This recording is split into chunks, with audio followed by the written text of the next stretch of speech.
Bismillahirrahmanirrahim. Assalamualaikum warahmatullahi wabarakatuh. Innal hamdalillah nahmaduhu wa nasta'inuhu wa nastaghfiruh wa natubu ilaihi wa na'udzu billahi min shururi anfusina wa min sayyiati a'malina. Man yahdihillahu fala mudhillalah wa man yudlil fala hadiyalah. Asyhadu an la ilaha illallah wahdahu la syarikalah wa asyhadu anna Muhammadan abduhu wa rasuluhu la nabiyya ba'dah. Qala Allah Ta'ala fil Qur'anil Karim, ya ayyuhalladzina amanu taqullaha haqqa tuqatih wa la tamutunna illa wa antum muslimun. Ya ayyuhan nasu taqu rabbakumul ladzi khalaqakum min nafsin wahidah wa khalaqa minha zawjaha wa bassa minhuma rijalan katsiran wa nisaa'a wattaqullaha alladzi tasaaluna bihi wal arham innallaha kana 'alaikum raqiba. Ya ayyuhalladzina amanu taqullaha wa qulu qawlan sadida yuslih lakum a'malakum wa yaghfir lakum dzunubakum wa may yuti'illaha wa rasulahu faqad faza fawzan 'azima. Wa qala Nabi sallallahu alaihi wasallam, man yuridillahu bihi khairan yufaqihu fid din, amma ba'du. Bapak Ibu jamaah sekalian yang semoga dirahmati Allah Subhanahu wa taala. Puji syukur kita kepada Allah Subhanahu wa taala, pada malam hari ini kita masih bertemu kembali dalam kajian rutin kita. Semoga Allah Subhanahu wa taala senantiasa memberikan kepada kita pahala yang besar atas apa yang kita usahakan di dalam menuntut ilmu. Kemudian tak lupa kita bersalawat kepada Nabi kita Muhammad sallallahu alaihi wasallam, kepada keluarga beliau, sahabat beliau, dan kepada orang-orang senantiasa mengikuti langkah beliau hingga hari kiamat nanti. Amin ya rabbal alamin. Bapak dan Ibu yang semoga dirahmati Allah Subhanahu wa taala, pada pertemuan yang lalu alhamdulillah kita telah membahas hadis yang ke-100 tentang bagaimana seorang ketika menjadi makmum dalam sholat jahriyah maupun sirriyah, terlebih dalam pembacaan surat Al-Fatihah. Kemudian tentang membaca bismillah, apakah dijaharkan atau dibaca sir. Dan telah kita sebutkan pada pertemuan yang lalu beberapa dari para ulama, ya, diantaranya ada yang mengatakan boleh dijaharkan dan membaca bismillah, dan ada pula yang mengatakan bahwasanya tidak dijaharkan. Wallahu taala alam. Bahwasanya terakhir kemarin kita telah mengambil sebuah kesimpulan yang disebutkan oleh beliau dalam kitab ini adalah dibacanya bacaan basmalah, ya, ketika sholat jahriyah bagi para imam, maka dengan apa? Dengan dibaca sir, yaitu lirih. Nah, pada kesempatan malam hari ini insyaallah kita akan sedikit membahas tentang babu sujudis sahwi, tentang sujud sahwi. Nah, ini kenapa kita membahas ini? Karena memang suatu ketika mungkin ada di antara kita terlupa di dalam sholat kita, ataupun ragu-ragu, ataupun kelebihan. Dan bagi para imam pun harus mengetahui bagaimana hukum ketika seseorang imam itu salah di dalam rakaatnya, ataupun berlebih, ataupun ragu di dalam sholatnya. Nah, ini sebuah hukum yang akan kita bahas nanti panjang lebar insyaallah berkaitan dengan sujud sahwi.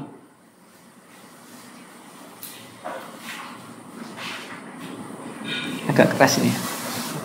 Taruh sini enggak apa-apa. Enggak keluar suaranya ya.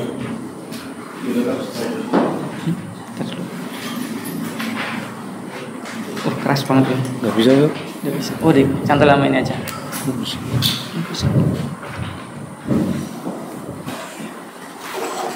Ya. Kita lanjutkan. Yang pertama sebelum kita memasuki daripada bab pembahasan tentang sujud sahwi adalah apa pengertian daripada sujud sahwi itu sendiri. Kata beliau di sini, as-sahwu huwa nisyan. Sahwi ini maksudnya adalah lupa. Jadi sujud di sahwi, ya, adalah sujud yang dilakukan karena apa? Karena lupa. Wa tarku min ghairi ilmin, yaitu meninggalkan, ya, tanpa dia mengetahui. Kemudian walaysa ala sahibihi harajun, maka pelakunya ini tidak mendapatkan dosa. Haitsu qala sallallahu alaihi wasallam, yang mana Nabi sallallahu alaihi wasallam beliau mengatakan, "Ufiya li ummati anil khata'i wan nisyan." Maka dimaafkan atas umatku dari kekeliruan dan lupa. Nah, ini di dalam masalah sujud sahwi ini. Waqad waqa minan Nabi sallallahu alaihi wasallam lihi kamin katsiratin. Dan beliau sallallahu alaihi wasallam pun ya beliau pernah mengalami yang namanya lupa. Namun lupanya beliau sallallahu alaihi wasallam tersebut tidak sebagaimana lupanya kita. Nah, kalau lupanya kita salah Pak ya. Tapi kalau lupanya Rasul sallallahu alaihi wasallam tuh hikmahnya banyak sekali. Ya. Dan nanti kita akan mempelajari kenapa sih orang itu lupa, bagaimana sikap kita ketika melihat orang lupa. Nah, ini pun harus kita pelajari. Yang pertama, minha, salah satu hikmah di antara daripada hikmah-hikmah yang ada kenapa Rasul sallallahu alaihi wasallam pun pernah mengalami lupa. Bayanu annahu basyarun yaqau minhu ma yaqau min ghairihi. Ini penjelasan bahwasanya beliau sallallahu alaihi wasallam juga manusia biasa sebagaimana kita. Jadi beliau sallallahu alaihi wasallam itu manusia biasa, lupa sebagaimana kita lupa. Jadi di sini bantahan keras bagi siapa saja yang mengkultuskan Rasul sallallahu alaihi wasallam sampai mereka mendudukkan kedudukan Nabi sallallahu alaihi wasallam dengan kedudukan Allah Subhanahu wa taala, ini tidak boleh. Ya. Jadi Rasul sallallahu alaihi wasallam itu manusia seperti kita. Ya, beliau bukan malaikat, beliau bukan bangsa lain, dan beliau itu sama seperti kita. Bahkan dijelaskan oleh beliau sallallahu alaihi wasallam dalam banyak hadis ya tentang kondisi beliau sebagai manusia. Beliau itu menikah, beliau kemudian sholat pun beliau tidur, ya beliau berpuasa pun beliau berbuka sama sebagaimana kita, dan beliau juga sakit sallallahu alaihi wasallam. Namun ya kesalahan beliau sallallahu alaihi wasallam tersebut ini mengandung hikmah yang sangat besar. Ya. Jadi pertama penjelasan bahwasanya beliau sallallahu alaihi wasallam adalah manusia biasa seperti kita. Illa annahu la yuqarru alaihi asmatan limaqami an-nubuwah. Namun beliau sallallahu alaihi wasallam ya ini tidak terjadi kesalahan tersebut terus-menerus karena beliau sallallahu alaihi wasallam terjaga oleh Allah Subhanahu wa taala sebagai seorang nabi. Jadi kesalahannya itu memang Allah Subhanahu wa taala berikan sebagai hikmah untuk umatnya. Ada hikmah, ada kemudian contoh yang harus kita contoh ketika kita lupa. Andai Rasul sallallahu alaihi wasallam dalam masalah sujud sahwi, beliau tidak pernah lupa di dalam sholatnya. Kalau kita semuanya ketika sholat, apa yang kita lakukan? Paling batalin sholat, ngulangi lagi. Ya pasti seperti itu ya. Namun di sini hikmahnya besar. Kenapa beliau sallallahu alaihi wasallam itu yang memberikan contoh kepada kita tentang sujud sahwi. Ini penjelasan yang pertama, hikmah yang pertama. Hikmah yang kedua, at-tasyri'u li ummati fi misli hadhil hawadis, yaitu sebagai pensyariatan. Ya, sebagai adanya syariat ya, ketika umat Rasul SAW mengalami kejadian-kejadian seperti beliau alami. Nanti di materi yang telah kita bagikan itu dijelaskan di situ, dan nanti di pembahasan masalah khilaf kita akan lewati karena panjang. Ya intinya itu berkaitan dengan sujud sahwi. Kemudian yang ketiga, at-tasliyatu wa ta'azzi liman yaqau minhu. Ya, yang ketiga adalah sebagai penghibur. Ya. Dan sabar ketika mengalaminya. Jadi ketika seseorang itu lupa, itu tidak merasa sedih, tidak merasa terpojokkan, tidak merasa tercela. Karena memang di sana ada yang namanya Rasul SAW pun pernah mengalami kesalahan. Ya. Fa innahu hina ya'lamu annahu waqa'a minan nabi sallallahu alaihi wasallam falaysa alaihi huznun ayyakhsha al-khalala fi dinihi. Maka seseorang itu tidak merasa sedih, ya, tidak merasa murung bahwasanya hal tersebut pun pernah terjadi kepada Rasulullah SAW sebagaimana terjadi pun kepada kita semuanya. Ya, kita pernah melaksanakan sholat kemudian salah di sana, dan beliau SAW juga pernah dan mencontohkan kepada kita bagaimana posisi kita ketika kita salah sholat. Apalagi imam misalnya, kadang kita mendapati imam bacanya dibenarkan oleh makmum. Kadang kita mendapati imam dalam gerakan salah, ya menambah atau kurang, seorang makmum menasihati kemudian sujud sujud sahwi. Ini bukan sesuatu kehinaan. Ini bukan sesuatu kekurangan. Namun ini adalah hikmah sebagaimana Rasul SAW diberikan sebuah kesalahan untuk kita contoh. Jadi para imam-imam nanti ketika seumpama ketika sholat diingatkan, dibenarkan itu jangan merasa sedih. Ya, bahwasanya ini pernah terjadi di dalam masalah syariat. Dan tentunya setiap kita itu tidak luput dari yang namanya salah. Nah, begitu pula setelah selesai sholat seumpamanya kita mendapati seorang imam mungkin bacaannya kurang pas atau mungkin gerakannya kurang cepat, ada jamaah yang menegur, Pak, nuwun sewu, bacaannya ini kayaknya keliru, panjang pendeknya dibenarkan. Atau mungkin mohon maaf Pak, nuwun sewu, gerakan sholatnya bisa nggak sih agak pelankan sedikit, karena saya ketika pas bacanya lirih mungkin rakaat ketiga atau keempat sholat isya misalnya kok terlalu cepat, saya baca al-fatihah baru iyyaka na'budu wa iyyaka nasta'in, jenengan sudah rukuk duluan. Nah, minta tolong nanti agak dikurangi cepatnya. Itu jangan marah. Jangan kemudian kamu ngatur-ngatur orang sholat, bukan imam ngatur-ngatur, jangan. Namun berterima kasih dan berbahagia dan jangan merasa sedih. Karena ini merupakan wujud kasih sayang seorang makmum kepada imam untuk mendapatkan sama-sama mendapatkan kekhusyuan sholat, baik dari makmum maupun dari imam. Imamnya senang, makmumnya juga senang setelah selesai sholat. Jangan kebalikannya, ditegur imamnya ngamuk, besok sholatnya cepet-cepet lagi, ya nambah cepet lagi. Ini salah. Ataupun sebaliknya, ya, imamnya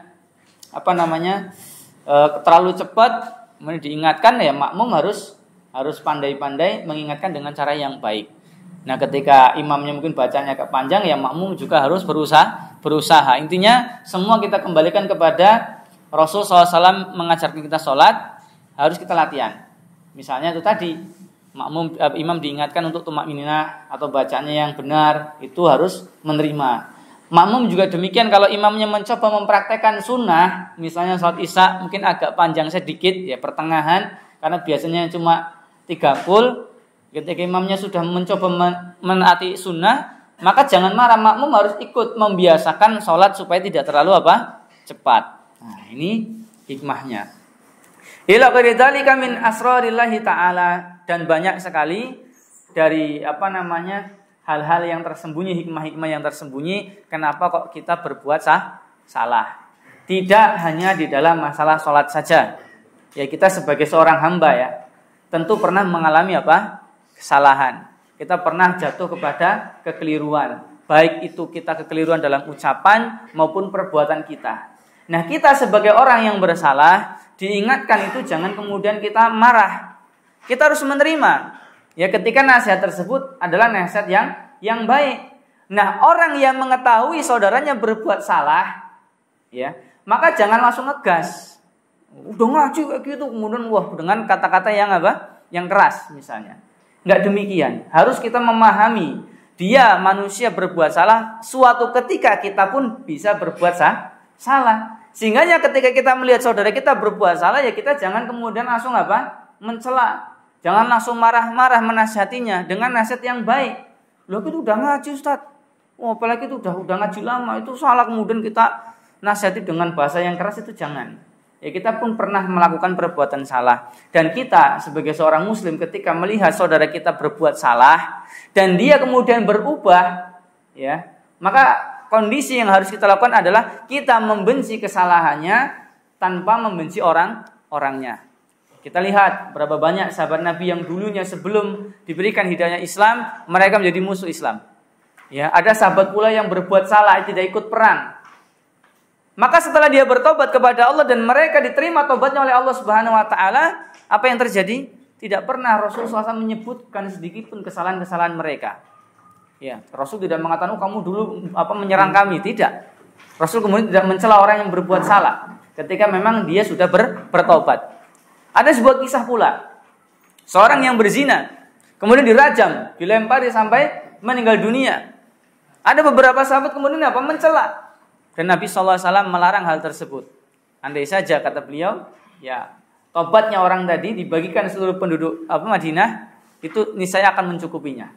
Nah, jadi kita kalau sebagai seorang muslim yang baik, ya tentu kita tidak suka dengan yang namanya kesalahan. Maka sebagai wujud cinta kita kepada saudara kita harus ingatkan mereka. Jangan alasanlah nggak enak Ustadz, dia kan sudah ngaji lama, masa saya ingatkan. Lalu kita Ustadz saja, ya para guru-guru kita saja, ketika diingatkan menerima kalau memang salah. Jadi harus jadi muslim yang baik. Dan kita menasihati pun dengan cara yang baik. Beda Pak. Apa sama menasihati Ustadz dengan menjadi teman kita? Sama saja. Harus dengan sopan santun. Ya, tidak hanya sama Ustadz nasihatinya pelan-pelan, sama teman yang lain apa? Keras. Jangan. Sama, semua kita sama. Ya. Memang harus kepada Ustadz mungkin lebih menjaga sopan santunnya ya, karena memang guru-guru kita ya, tidak depan umum, tidak dengan nada yang keras. Ya, intinya apapun kejadian yang memang itu kesalahan, ya harap segera kita menasihati dengan cara yang baik. Ketika seseorang sudah berubah ya ke arah yang lebih baik dan meninggalkan dosanya, maka tidak ada hak kita untuk membicarakan kembali kepada orang lain. Allah tutupi dia dengan sebab kita tahu dan kita menasihati dia, kita tutupi dia, kita tidak boleh menyebarkan kemana-mana kalau memang itu sejalan pribadi. Namun kalau kesalahan itu mencangkup orang banyak, harus kita jelaskan kesalahannya. Ya, contoh ada seorang dai yang menjelaskan tentang syubhat, menjelaskan tentang kerusakan, atau ada orang yang menyebar fitnah kemana-mana dengan fitnah kerusakan dan dia punya kedudukan, maka kita harus menjelaskan kesalahannya. Ya, jadi jangan kemudian wah itu suka ngenyek, tidak, kita harus jelaskan. Maka boleh ketika memang itu adalah bentuk dari kerusakan yang mencangkup orang banyak, kita harus jelaskan. Ya, maka jangan. Kembali kepada pembahasan kita tentang sujud sahwi. Wa asbabu sujudi lahu salasatun. Maka sebab dari sujud sahwi itu ada tiga sebab. Yang pertama, imma ziyadatun fi sholati. Yang pertama, ya mungkin karena tambahan, kelebihan daripada sholat. Ya. Kemudian yang kedua, au naqsun fiha, atau kekurangan amalan di dalam sholat. Dan yang ketiga, au syakkun, atau kita mengalami keraguan. Wa syuri'a sujudus sahwi irdaan lirrahman. Dan disyariatkannya sujud sahwi ini, sujud yang disebabkan karena lupa, ini sebagai cara untuk kita mendapatkan ridha Allah Subhanahu wa taala, wa iqdaban lisyaitani wa jabaran linuqsan. Dan supaya setan itu marah kepada kita. Karena kita tahu Pak sejarahnya setan. Ya iblis ya, sejarah iblis, mereka akan marah. Mereka ketika iblis ini berbuat kesalahan, ya, dia tidak mau kembali karena kesombongan. Sedangkan kita manusia berbuat kesalahan dan kita meminta maaf kepada Allah. Salah satunya ketika ibadah sholat kita salah atau kurang, ya maka kita dianjurkan sujud sahwi supaya mereka para setan-setan yang ada marah. Kemudian yang selanjutnya, dan untuk menutupi kekurangan kita. Ini syariat daripada sujud sahwi. Tidak diperintahkan untuk mengulang kembali sholat kita, tidak. Namun kita diperintahkan untuk sujud sahwi. Ini hadisnya lumayan panjang, kita baca sedikit. Ya sebentar ya, kita baca. Dan ini Masya Allah panjang sekali penjelasannya. Tanpa kita membaca syarahnya pun insya Allah sudah jelas kalau kita baca hadis ini. Monggo nanti di rumah dibaca hadisnya. An Muhammad ibn Sirin an Abi Hurairah qala. Dari Muhammad bin Sirin dari Abu Hurairah radhiyallahu anhu, beliau mengatakan, "Shalla bina Rasulullah sallallahu alaihi wasallam ihda salatail al-'ashyi." Beliau sallallahu alaihi wasallam, ya. Rasul sallallahu alaihi wasallam itu salat bersama kami. Salah satu dari salat yang berada di waktu malam, al-'ashyi. Al-'ashyi wal ibkar kalau di dalam ayat itu pagi dan malam, asyi malam dan pagi hari. Kemudian Ibnu Sirin mengatakan, sama Abu Hurairah walakin nasitu ana. Abu Hurairah menyebutkan nama salat tersebut, namun aku lupa, kata siapa? Ibnu Sirin. Qala fa shalla bina rakaatain, kemudian beliau salat bersama kali 2 rakaat, summa sallama, kemudian beliau salam. Faqama ila khasyabatin ma'rudatin fil masjidi fattaka'a 'alaiha. Kemudian Nabi sallallahu alaihi wasallam ya, selesai salam, beliau mendatangi kayu yang tergeletak di masjid, lalu beliau berbaring pada kayu tersebut. Ya. Ka'annahu ghadban. Ya, beliau seolah itu sedang marah, gelisah, Pak. Kita kan kadang-kadang kalau ada masalah kayaknya pengen ngamuk tapi kok nggak bisa gitu kan. Apa ini yang membuat kita itu kok galau? Nah, kadang seperti itu pun terjadi pada diri kita. Wa wada'a yadahul yumna 'alal yusra. Kemudian beliau meletakkan tangan kanannya di atas tangan kirinya. Wa syabbaka baina asabihi wa kharajat sara'anu min abwabil masjid. Kemudian beliau Pak? Menganyam ya kalau bahasa kita. Menyilangkan. Ya, menyilangkan jari jemari beliau dan beliau keluar cepat dari pintu masjid. Faqalu, maka para sahabat bertanya. Para sahabat mengatakan, aqasuratu as-salatu, apakah salat itu dikosor? Wa fil qaumi Abu Hurairah, Abu Bakrin wa Umaru fahaba ayyakalimahu. Di sana ada Abu Bakar, kemudian Umar, dan keduanya itu tidak mau untuk berbicara, tidak mau berbicara kepada Rasulullah SAW. Wa fil qaumi rajulun, sedangkan di jamaah salat tersebut ada seorang laki-laki. Fi yadayhi tulun, ya, di kedua tangannya ada punya panjang, tangannya ada yang panjang ya di kedua tangannya. Maka dia dipanggil dengan panggilan Zu Yadaini, dengan panggilan nama Zul Yadaini, ya. Faqalu, kemudian Faqala ya Rasulullah, anasita am qasurat salatu, apakah engkau itu lupa atau salatnya dikosor cuma 2 rakaat ya, memang seharusnya kan 4 rakaat. Nah, maka ini Dzuyadaini ini masa memberanikan diri. Ya, memang di sana ada Abu Bakar dan Umar, tidak mengucapkan kepada Rasulullah SAW, beliau memilih diam, ya. Namun di sini ada seorang laki-laki yang memang mengucapkan kepada Nabi, wahai Rasulullah, apakah engkau lupa? Apa sholatnya itu dikosor? Qala, maka Nabi mengatakan, lam ansa walam tuksor. Saya tidak lupa dan saya tidak mengkosor sholat. Faqala akama yaqulu Dzul Yadain. Maka kemudian beliau bertanya kepada para sahabat, apakah benar yang dikatakan oleh Dzul Yadaini bahwa ini sholat itu dikosor? Faqalu, maka para sahabat mengatakan na'am. Nah, jadi beliau meyakinkan. Karena memang beliau sallallahu alaihi wasallam itu jarang sekali yang namanya berbuat salah atau lupa. Ya. Fataqaddama fa shalla ma taraka summa sallama. Kemudian beliau maju dan salat, mengerjakan salat ma taraka, apa yang ditinggalkan. Jadi kurang 2 rakaat ya. Kemudian beliau salam, summa kabbara wa sajada. Kemudian beliau bertakbir dan sujud misla sujudihi, seperti hanya beliau sujud. Jadi au atwala, atau lebih panjang. Summa rafa'a ra'sahu wa kabbara, kemudian beliau bangkit dari sujud dan bertakbir. Summa kabbara wa sajada misla sujudihi au atwal. Kemudian beliau sujud kembali, jadi sujudnya dua kali.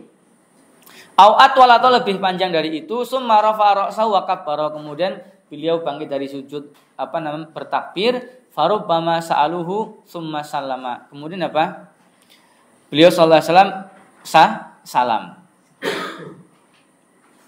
Di sini lafaz disebutkan ya.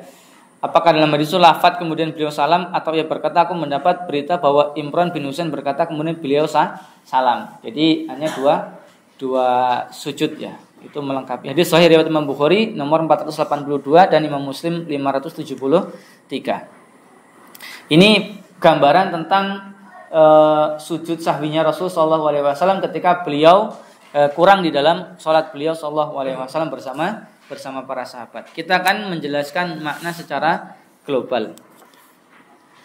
Yarwi Abu Hurairah radhiyallahu anhu anna Nabiy sallallahu alaihi wasallam bi ashabi imma salat zuhri awil asri. Nah, maka disebutkan di sini malah berbeda ya tadi ya. Abu Hurairah radhiyallahu anhu meriwayatkan bahwasanya Nabi sallallahu alaihi wasallam itu salat bersama sahabatnya ya, sholat duhur atau sholat asar. Ya, ini tadi kan malam ya, kalau dikerjakan malam ya. Tapi di sini sholat duhur atau sholat asar. Ya. Kemudian falamma sholat rakaataini al-ulayaini sallama wa lamma kana kamilan la yatma'innu nafsuhu illa bil amali tami. selesai daripada sholat 2 rakaat yang pertama, ya. Dan beliau sallallahu alaihi wasallam ketika merasa sholat itu kurang sempurna, beliau itu hati ini tidak tenang. Illa bil amali tam, kecuali beliau menyempurnakan amalan tersebut. Sya'ara binaqsin wa khalalin la yadri ma sababuhu. Nabi kok merasa kayaknya kok ada yang Ada yang kurang dan ada celah di sana, ada kekurangan. La yadri ma sababu, namun beliau itu lupa sebabnya ini apa. Nah, ini hal-hal yang mungkin kadang kita juga pernah merasakan, Pak.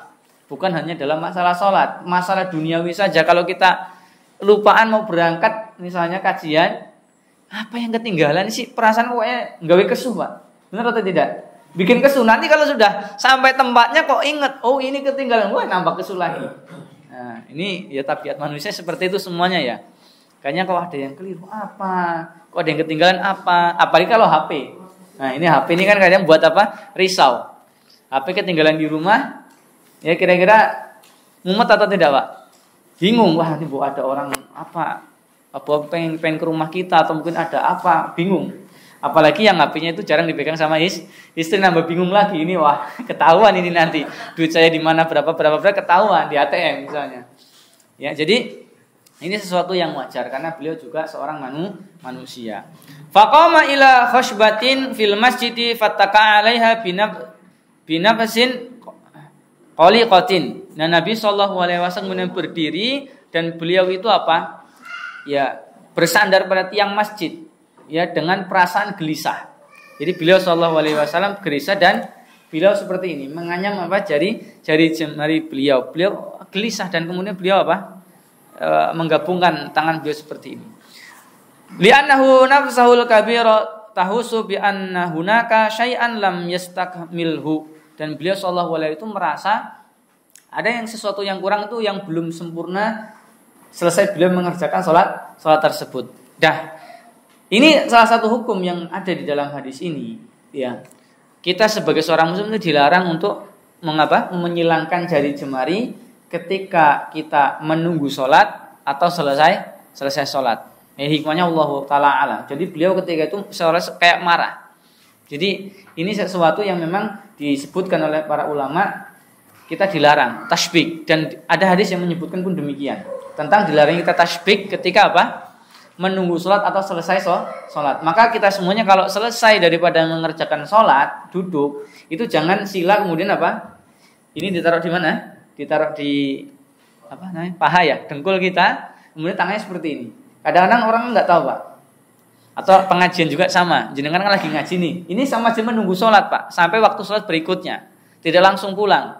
Atau ketika sholat Jumat, itu tidak boleh kita mensilangkan kedua jemari kita ketika pada waktu posisi kita menunggu sholat atau selesai sholat atau ketika sholat Jumat. Nah, ini hikmahnya Masya Allah, sangat luar biasa. Wa kharaja masru'una minal musallina min abwabil masjid. Kemudian para orang-orang itu pada keluar cepat. Wa hum yatanajawna bainahum, dan mereka saling berbisik. Keluar cepat kemudian berbisik. Bi anna amran hadasa. Kayaknya ada sesuatu yang terjadi ini. Ya wajar, Pak, namanya imam kemudian salatnya mungkin ada keliru, ada salah, ya tabiat makmum ya. Keluar kan pada berisik. Wah, kayak imamnya kepiye sih? Yang masalah bacaan Bismillah saja yang dibaca pelan. Ya, imam yang biasanya membaca bismillah itunya lirih. Ya, dan makmumnya itu belum paham. Apa yang terjadi? Kayaknya sholatnya nggak sah ini. Lah apa sih? Orang baca bismillah imamnya kepijan. Nah, ini nanti berisik di belakang.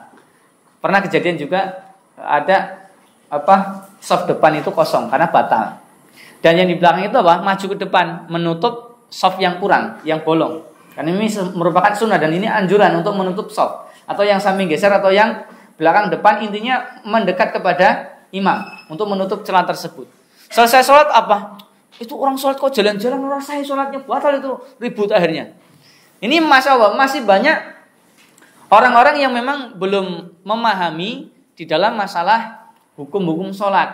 Saf kosong maju jalannya. Ini merupakan anjuran di dalam sholat kita. Kemudian ribut karena orang itu belum paham. Ini sesuatu yang wajar. Maka di sini para sahabat ketika keluar dari masjid, ya saling berbisik. Kayaknya ada sesuatu yang terjadi ini, ya. Wa huwa qasrus shalah, yaitu apa? Salat ini dikosor. Kok dikosor? Kenapa dikosor? Itu kan bertanya. Wa ka'annahum akbaru maqaman nubuwah ayatara'a alaihi nisyan. Dan kita tahu, Pak, bahwasanya sesuatu yang besar dari kedudukan kenabian beliau sallallahu alaihi wasallam, ya beliau itu terlepas dari kesalahan. Jadi para sahabat ya enggak mengira bahwasanya beliau itu salah. Maka ditanya, kurang atau dikosor wahai Nabi? Lupa atau dikosor? Jadi enggak kemudian dikatakan kamu lupa, tidak. Salah satu adabnya para sahabat kepada beliau sallallahu alaihi wasallam. Wali haibati sallallahu alaihi wasallam fi sudurihim lam yajru wahidun minhum ayafatihahu fi hadzal maudu'il hami. Maka karena kewibawaan Nabi sallallahu alaihi wasallam, ya di antara mereka ketika muncul kesalahan beliau sallallahu alaihi wasallam tersebut, maka tidak ada di antara mereka itu membuka perkataan ya untuk membahas masalah yang penting ini. Jadi ada yang diam di situ, banyak yang diam. Ada Abu Bakar, kemudian dari Umar, ini memilih diam karena beliau sallallahu alaihi wasallam adalah nabi yang terbebas dari sebuah dosa dan kesalahan. Ya. Mimma fi dzalika Abu Bakrin wa Umar radhiyallahu anhuma, karena di sana ada Abu Bakar dan Umar diam, maka para sahabat ya bisanya cuma apa? Ini dikosor apa ada ini sesuatu terjadi kok dikosor? Maka satu orang ini kemudian memberanikan diri, ya, masyaallah. Illa anna rajulan minas sahabati yuqalu lahu dzul yadain.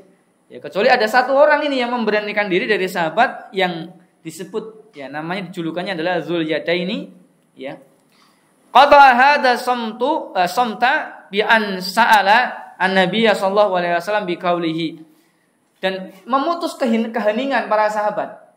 Jadi kan ada yang bisik, ada yang mungkin masih ragu-ragu. Maka sahabat ini kemudian memutus keheningan dan berkata kepada Rasul sallallahu alaihi wasallam, "Ya Rasulullah, wahai Rasulullah, anasita am kusir tas-shalah?" Ya. Apakah engkau lupa atau engkau mengkosor salat? Apa salat itu dikosor? Kusiratis shalah, ya. Atau engkau salatnya dikosor? Faqala Nabi sallallahu alaihi wasallam binaan ala dzannihi lam ansa wa lam tuksor. Dan Nabi sallallahu alaihi wasallam mengucapkan ya sebuah perkataan yang dibangun atas keyakinan beliau sallallahu alaihi wasallam, lam ansa wa lam tuksor. Saya tidak lupa dan saya tidak mengkosor, kata beliau sallallahu alaihi wasallam. Hina idzin lama alima dzul yadaini anna salata lam tuksir wa kana mutayaqinan annahu lam yusalliha illa raq'ataini alima annahu sallallahu alaihi wasallam qad nasiya. Dan ketika ya Dzul Yadaini mengetahui bahwasanya sholat itu tidak dikosor, kemudian dia keyakinan bahwasanya sholat itu 2 rakaat, ya, dia yakin bahwasanya sholat itu 2 rakaat. Beliau tidak salah melainkan 2 rakaat. Kemudian beliau juga tidak lupa, ya, tidak dikosor dan tidak 4 rakaat, 2 rakaat. Maka kemudian Dzul Yadaini mengatakan bal nasita. Tetapi engkau lupa wahai Rasulullah sallallahu alaihi wasallam. Farada sallallahu alaihi wasallam ayataka akada min sihhati khabari Dzul Yadain. Maka ketika beliau itu tahu ya bahwasanya perkataan Dzul Yadain demikian, maka beliau ingin meyakinkan ya tentang ucapan Dzul Yadain kepada para sahabat. Faqala liman haulahu min ashabi, maka kemudian beliau mengatakan kepada orang-orang yang di dekat beliau, akama yaqulu Dzul Yadaini min anni lam usolli illa raq'atain. Maka kemudian beliau bertanya kepada orang-orang yang ada di sekitar, apakah benar sebagaimana dikatakan oleh Dzul Yadaini bahwasanya aku tuh tidak sholat kecuali 2 rakaat? Faqalu, maka para sahabat berkata, na'am, iya wahai Nabi sallallahu alaihi wasallam. Hina idin taqaddama sallallahu alaihi wasallam fa shallama taraka minas shalah. Kemudian beliau maju kembali dan beliau mengerjakan rakaat yang tertinggal. Wa ba'da tasyahud sallama. Selesai tasyahud tadi menyempurnakan 2 rakaat kurangnya, kemudian beliau tasyahud dan salam, summa kabbara wa huwa jalisun. Kemudian beliau bertakbir dalam posisi duduk untuk Untuk takbirnya sujud. Wa sajada misla sujudi sulbi sholati au atwala. Kemudian beliau sujud sebagaimana beliau sujud sholat seperti biasa atau lebih panjang, ya. Summa rafa'a ra'sahu min sujudi, fakabbara, kemudian beliau duduk antara dua sujud dengan bertakbir. Summa kabbara wa sajada misla sujudi au atwala. Kemudian setelah itu beliau sujud kembali. Jadi sujudnya berapa kali? Dua kali. Summa rafa'a ra'sahu wa kabbara, kemudian beliau duduk terakhir setelah selesai duduk tasyahud selesai sujud yang kedua, beliau bertakbir, summa sallama wa lam yatasyahhad. Kemudian beliau salam dan tidak tasyahud. Nah, jadi tasyahudnya di awal tadi ketika menyempurnakan 2 rakaat, kemudian sujud 2 kali dan langsung salam. Ya insyaallah di antara kita sudah pernah melakukan hal yang demikian. Ada enggak di jamaah sekalian yang belum pernah sujud sahwi? Ada enggak? Nah, ini membuktikan bahwasanya kita semuanya kelalenan. Makanya kalau suatu saat ada orang kelalen itu jangan dicela. Ini manusiawi, Pak. Kalau ada yang enggak pernah sujud sahwi, kayaknya Masya Allah, sosok yang sangat luar biasa. Apalagi udah tua-tua lah, kadang-kadang nek salat dhewe kan kira rakaat apa 3 rakaat gila bingung. Akhirnya sujud sahwi. Atau kita suatu saat menjadi imam, ya pun kadang-kadang pun melakukan hal yang demikian. Yang bahaya kan kalau imamnya salah, makmumnya kelalen barang, orang ngerti, ora paham, wis bingung bar salam, ternyata salatnya cuma 3 rakaat. Ada enggak kira-kira? Ya mungkin ada ya. Tapi jarang lah, karena memang orang yang sholat itu kan bermacam-macam, ada yang khusyuk, ada yang tidak. Ya tentunya pasti ada di sana orang-orang yang mengingatkan bahwasanya imamnya itu salah. Khilaful ulama, ya ini ikhtilaf para ulama, perbedaan khilaf daripada perselisihan para ulama. Ini panjang Pak ya. Jadi nanti silakan panjenengan dibaca sendiri, ya. Karena memang intinya itu sama sebagaimana yang telah kita sampaikan tadi, hanya menambah sedikit ya hal-hal yang memang ditambahkan oleh para ulama menjadi perselisihan di antara mereka.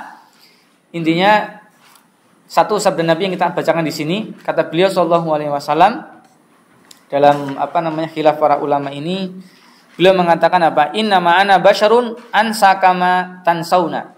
Sesungguhnya aku adalah manusia biasa, ya. Saya lupa sebagaimana kalian lupa. Wa idza nasitu fadzakiruni, apabila aku tuh lupa maka ingatkan aku. Wa idza syakka ahadukum fi sholatihi falyataharra shawab. Ini. Apabila salah seorang di antara kalian itu ragu-ragu di dalam salatnya, maka kata beliau sallallahu alaihi wasallam pilihlah, ya. Berusaha memilih yang paling paling benar. Falyatimma alaihi, kemudian sempurnakan, waliyusallim, kemudian salam, summa yasjud sajdatain, kemudian sujud 2 sujud sahwi. Ini intinya seperti itulah, ya. Al-ahkam al-mustanbitatu minal hadis, hukum yang dapat kita ambil dari hadis ini yang pertama. Jadi nanti khilafnya panjenengan baca sendiri ya, biar nanti paham. Insyaallah intinya sama ya dengan yang pembahasan kita, hanya penguat saja. Ini tidak terlalu penting karena memang waktu membatasi kita. Kita langsung kepada hukum yang dapat kita ambil dari hadis yang pertama. Jawazus sahwi minal anbiya'i alaihimussalamu fi af'alihim wa balaghiyati. Kemudian Nabi itu mengalami lupa. Ya bolehnya, ini bolehnya lupa di sini. Maksudnya Nabi mengalami lupa, para nabi ya di dalam perbuatan mereka dan dakwah mereka. Illa annahum la yuqirruna alaihi. Namun kesalahan mereka itu tidak terus menerus sebagaimana kita manusia biasa, ya. Amal aqwalu balaghiyatu falsahwu fiha mumtani'un 'alal anbiya. Namun ya kesalahan di dalam ucapan ya itu mamnu, tidak ada di antara para nabi yang ada. Wa nukila fi dzalikal ijma', dan ini dinukil oleh ijma' atau kesepakatan para ulama. Di dalam perbuatan mungkin ada salah, namun di dalam ucapan tidak ada salahnya. Ini hal yang pertama. Kemudian yang kedua, al-hikamu wal asraru allati tatarattabu 'alal hadzal syahwi, rahasia ya yang ada di dalam masalah lupa ini, min bayani tasyri' wa takhfif anil ummati bil afwi anin nisyani minhum. Bahwasanya rahasia atau hikmah kenapa kok di sini terdapat apa? Kelupaan yang ada. Ini apa? Penjelasan bahwasanya syariat, penjelasan pensyariatan tadi. Salat kemudian ketika lupa jumlah rakaatnya, ini menjadi syariat bahwasanya di sana ada sujud apa? Sahwi. Kalau memang nggak ada salat gaya yang salah, nggak ada salat yang kemudian kurang tadi seperti ini dilakukan oleh beliau sallallahu alaihi wasallam, tentu kita sebagai umat akan merasa bingung, ya. Wa takhfif, kemudian apa? Meringankan untuk kepada kita semuanya bahwasanya kita tuh dimaafkan. Ya, aninisyani minhum, atas kesalahan-kesalahan kita. Allah itu Maha Pengasih, Maha Penyayang, Allah Maha Penerima taubat. Ya, dalam masalah ibadah pun Masya Allah, saking sayangnya Allah sama kita, utamanya kita sebagai umat Rasulullah SAW pun kita diajarkan untuk sujud sahwi. Ya. Kemudian wabayanu anal anbiya basyarun, penjelasan bahwasanya para nabi itu juga manusia. Yajuzu alaihim ma yajuzu ala ghairihim minas sahwi fi af'alihim. Dan ya wajar bagi mereka untuk melakukan perbuatan kesalahan di dalam perbuatan mereka sebagaimana kita manusia. La aqwalihim balaghiyati, tidak pada ucapan-ucapan mereka untuk apa? Untuk mendakwahkan. Itu tidak ada. Jadi hanya di kesalahan di dalam masalah apa? Perbuatan saja. Yang ketiga, anal khuruja minas sholati qabla itmamiha ma'adhani anha tammat la yaqta'uha bal yajuzu lil albina'u 'alaiha wa itmamu an-naqisi minha. Bahwasanya menyelesaikan salat sebelum sempurnanya salat itu ya adalah ya, dan dia menyangka bahwasanya salat telah sempurna tidaklah membatalkan salat. Tadi misal kita salat kemudian kita lupa di sana namun kita yakin ini enggak salah, maka ini tidak membatalkan salat karena itu dibangun atas prasangka dan praduga yang paling kuat tadi. Kemudian dia menyempurnakan kekurangannya kalau memang dia masih benar-benar ragu-ragu dan tidak bisa meyakinkan ini sholatnya sempurna atau tidak, maka disempurnakan dengan sujud sahwi. Maka kalau kita misalnya ini ada hukum kaidah fikih. Jadi keraguan-raguan itu dihilangkan dengan sebuah keyakinan. Misalnya panjenengan sudah berwudu, ya sholat maghrib sudah berwudu, kemudian sholat isya masuk. Saya sudah batal atau belum? Maka kembali kepada hukum awalnya adalah dia sudah berwudu. Namun ketika dia di awal sudah belum berwudu misalnya, dan dia ragu-ragunya saya sudah wudu atau belum, maka kembali kepada hukum awal dia belum berwudu. Nah ini kadang-kadang kan muncul ya di antara kita antara sholat maghrib sama sholat isya. Uslah daripada arah wudu saja. Ya, jadi ini kembali kepada hukum awal, kita membangun keyakinan kita itu di atas keyakinan, bukan di atas keraguan. Ketika seorang itu ragu, maka kembali kepada hukum awal, yaitu apa? Yakin. Sebagaimana pembahasan kita yang telah lalu pada bahasan masalah air.